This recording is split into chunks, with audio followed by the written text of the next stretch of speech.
The night sky was not calm, a strange fire moved through the stars. It was not lightning, it was not a plane, it was a ship. And that ship was falling. Lyra held her seat tight as alarm screamed inside her ears, smoke covered her eyes and fear filled her chest. She had trained for crashes, she had studied escape paths, but now her hands only shook. The ship broke through the clouds, trees rose fast below her. She closed her eyes and said the words of safety her mother once taught, but the impact came anyway. Loud, hard, violent, everything went dark. Minutes passed, or maybe hours. Lyra opened her eyes slowly, pain lived in her leg. A sharp piece of metal had cut her side. She pulled it out with shaking fingers. Her blue blood ran slowly down her clothes. The forest was silent. Her ship was burning behind her, and her heart kept whispering one word. Human, human, human. She had landed on Earth. She had learned about this place in fear lessons. Lessons that told her about the monsters who walked like men. Lessons that showed her pictures of tall creatures with cruel eyes and no mercy. Every story said the same thing. If a human finds you, you will not live long. Lyra crawled into the bush. Her skin hurt, her heart beat like a drum. She looked around. No food, no water, no tools, only trees and danger. Then she heard it, a sound, a step, then another. It was slow, heavy, too calm. Not a beast, not an animal, a person. A human. Lyra pressed herself into the mud. She made her body small. She held her breath. She closed her eyes, but the steps came closer and closer. Leaves moved, branches shook. Then a shadow, a tall figure, stood before her. The sun behind him made his face dark, but she saw his shape, wide shoulders, rough boots, and a belt with strange tools. He had a weapon. She knew it. They always did. She could not run. She could not fight, so she used the only thing she had left, her voice. Please, please do not hurt me, she whispered. Her voice was soft like the wind. The human did not move fast. He did not lift his weapon. He did not shout. He bent down slowly, carefully. He placed something on the ground, a bag. He opened it. Inside were cloth, water, and food. Then he spoke. Are you okay? Can you hear me? I'm not here to hurt you. His voice was low, not angry, not hard, but softly. Lyra opened one eye. He was not like the stories. He was not like the books. He moved closer. She shook again. She wanted to run, but her leg would not move. He looked at her wound. He said nothing, just reached into the bag, pulled out a small bottle and a soft bandage. He did not touch her. He showed the bandage in his hand, then waited, like asking for permission. Lyra stared at him. She did not understand. He waited more, then he spoke again. My name is Mason. You are safe. Let me help. His hand moved slowly, like snow falling. She wanted to scream, but her body said no, so she stayed still. His hand touched her wound, but it did not hurt. It felt warm. It felt soft. She looked into his eyes. They were not empty. They were not cruel. They were full of something else, something calm, something kind. He wrapped the bandage around her leg, then gave her water. She took it with shaking fingers. Please, she said again, her voice broken. Do not hurt. May will not, he said. Then he did something strange. He smiled, and that smile, that small thing, was more shocking than any weapon. He reached out and lifted her into his arms gently, carefully, like she was a bird with broken wings. Lyra did not scream. She did not cry. She just looked at him and thought one thing. Why is he not hurting me? Asterisk. The morning light touched her skin like a question, not warm, not cold, just soft and strange. Lyra opened her eyes and found the world still quiet. She was inside something, not a cave, not a prison. It had smooth walls, clean air, and the soft scent of old books and metal. She was lying on a small bed, wrapped in a blanket. Her legs still hurt, but the pain was dull now. Covered by something warm and healing, she sat up slowly, her body still weak, her heart still loud. Where was she? What had happened? Was she captured? Was this the part where he showed his true face? She looked around. The room had shelves, strange machines, one screen that blinked with soft green lights. There was a chair, a jacket hung on the wall, and on the small table, food, bread, fruit, and water. Lyra's eyes locked onto it. Was it real? Was it a trick? Poison? Maybe a test? She didn't move. Then she heard it, a sound, not footsteps, not a door, voice soft, humming a song with no words. The human Mason. He entered from another room, not like a soldier, not like a hunter. He held a towel in his hand. His shirt was a little wet. He looked like he had just washed. He saw her awake and smiled again. Good morning, he said. You must be hungry. She did not speak. Her fingers gripped the blanket tight like a shield. He did not come close. He placed the towel on a hook, then sat on the chair across the room, far safe distance. He picked up something from the table. A small metal box pressed a button. Steam rose from it, smelled like something. Sweet and warm coffee, he said with a small laugh. My best friend in the morning. Want some? No pressure. Lyra blinked. He was calm, too calm. Humans were never calm in the stories. She looked at the food, then at him, then back at the food. You poisoned it, she said quietly, her voice dry and cracked. Mason shook his head slowly. You think I want to hurt you? You said that last night too, that I would hurt you. He looked at her, not angry, just tired in a deep way, like a man who had heard too many lies.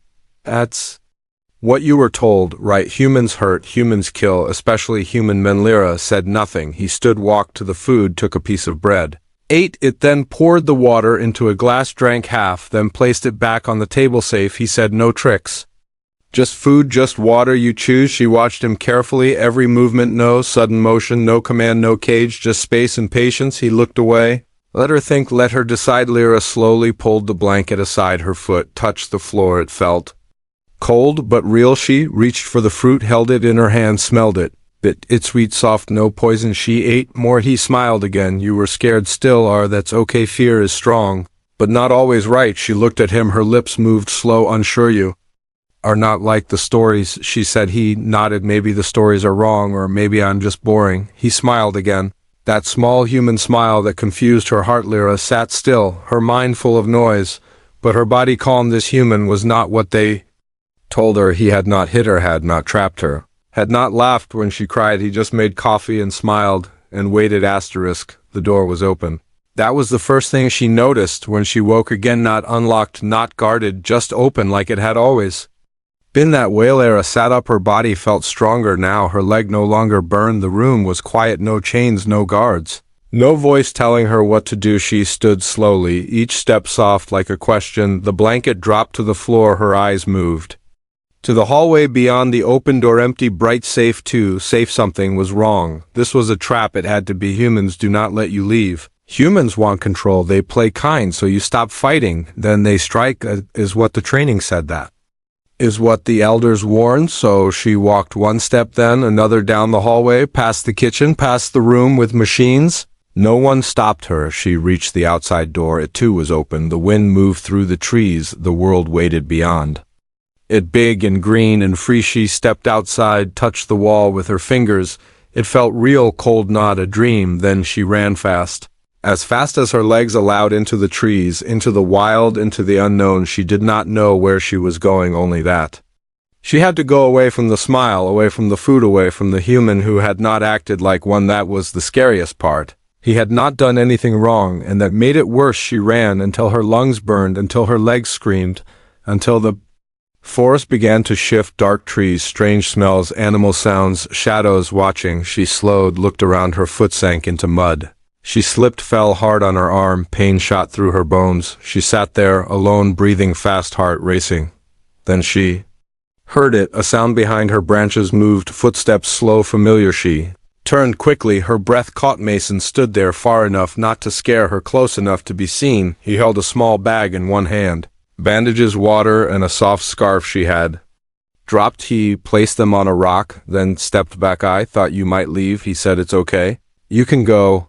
I just didn't want you to go without this. Lyra stared at him. He had followed her, but not to stop her, not to trap her, just to give her supplies. He sat on a low branch, looked at the sky, did not speak more. You followed me, she said. Yeah, he replied. You look tired. You still need healing. That's all. She felt something strange, not fear, not anger, but confusion. Why are you doing this? She asked. I could be dangerous, you could, he said, but you're not. And I'm tired of living in a world where everyone expects danger first. She looked at the bag, then at him, then at the trees. She could run again, deeper, farther, but for the first time she didn't want to. She stepped forward, picked up the scarf, held it in her hands.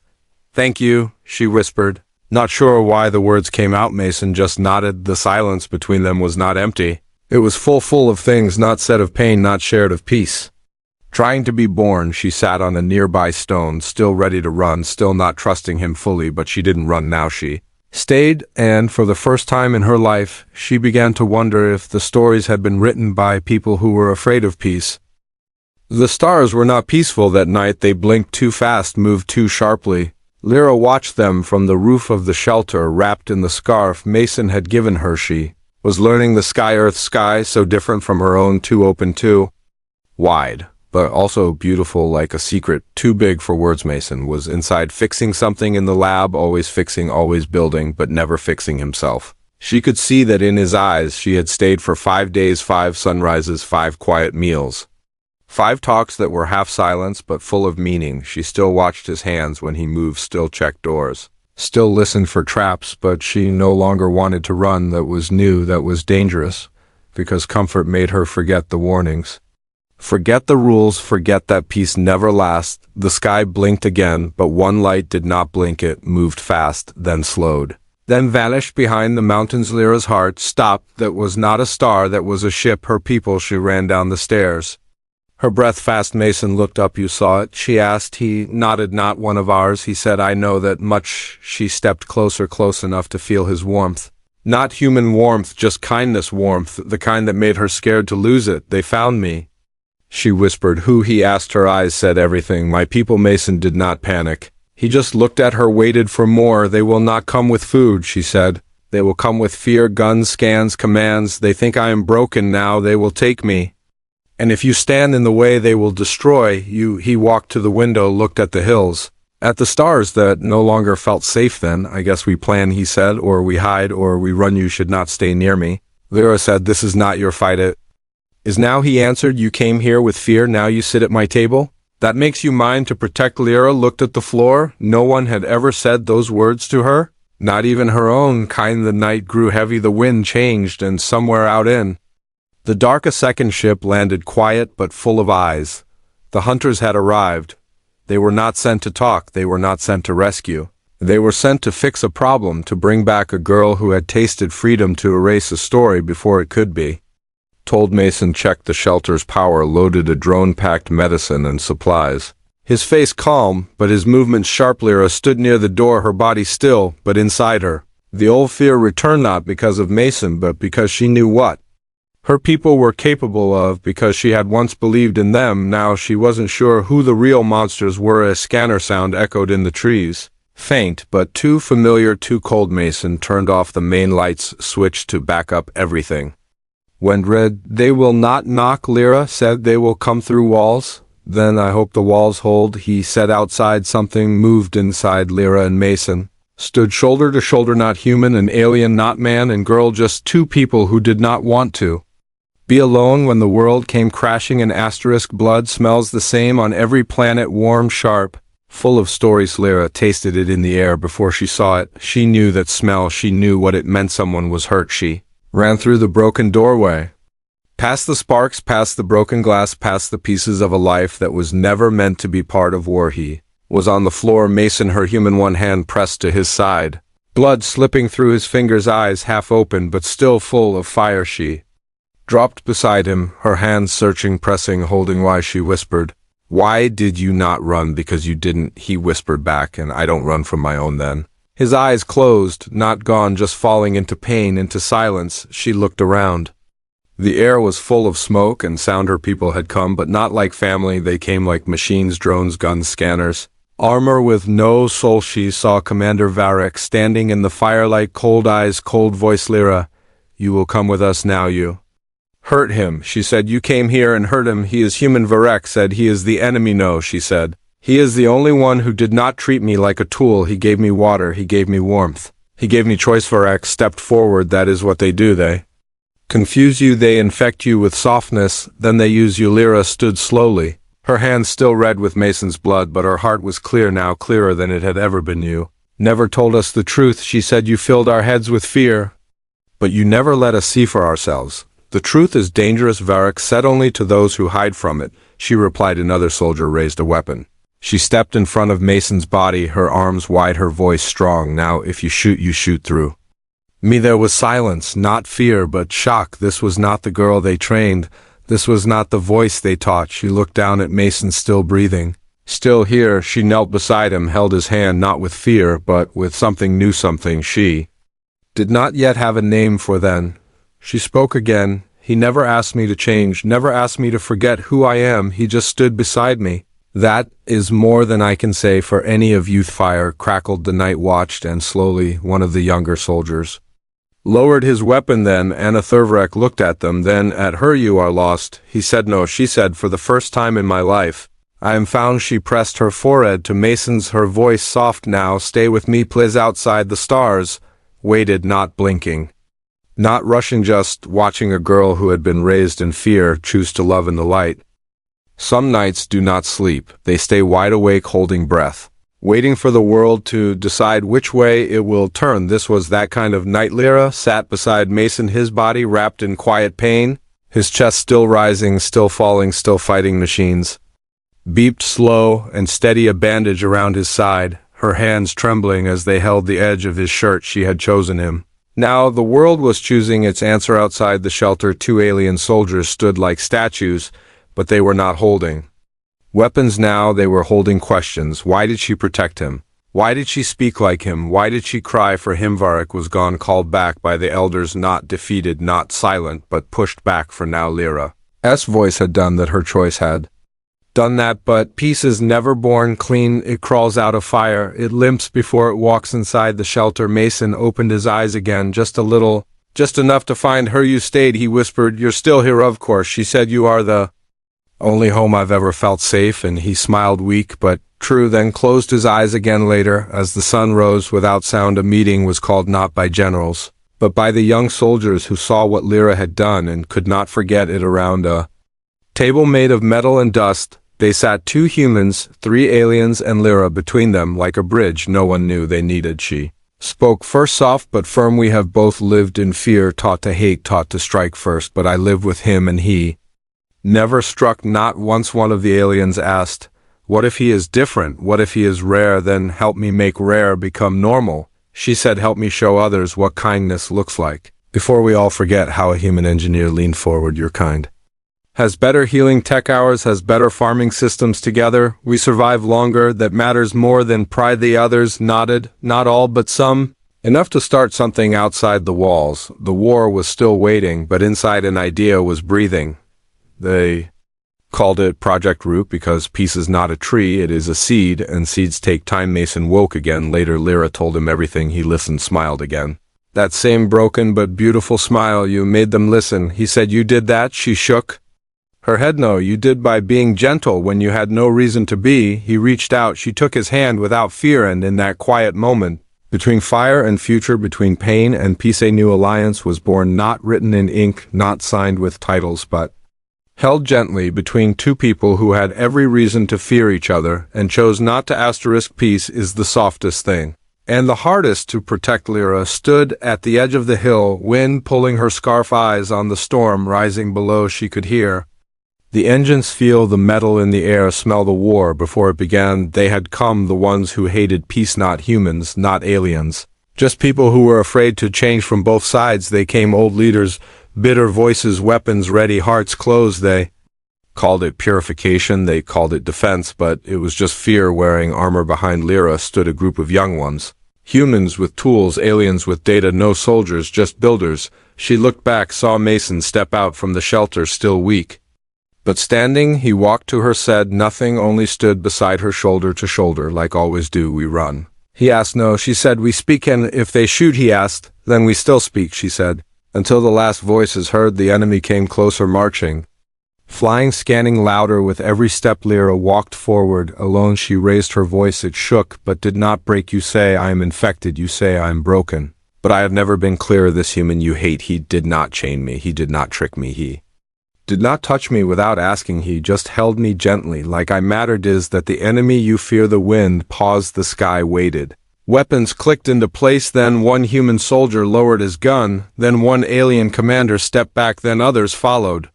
Not all, but enough. Mason stepped forward, stood beside Lyra, held her hand, not to save her, not to protect her, just to show he was there. Someone fired. One shot, fast, sharp. Lyra flinched, but Mason was still standing because the shot never reached a drone. From their own shielded it, a new system built together, human wires, alien code. They had built something that could protect, not attack. The enemy retreated, not defeated, but confused, because kindness had fought back and won. Later that night, the stars above were quiet again. Lyra and Mason sat on the roof, watching them blink softly. So what now? He asked. Now we teach, she said. One hand at a time, he looked at her, still amazed, still unsure why she stayed. She saw the question in his eyes and answered it without words. She leaned her head on his shoulder, and he just held her gently, not to fix her, not to change her, just to let her know she was not alone.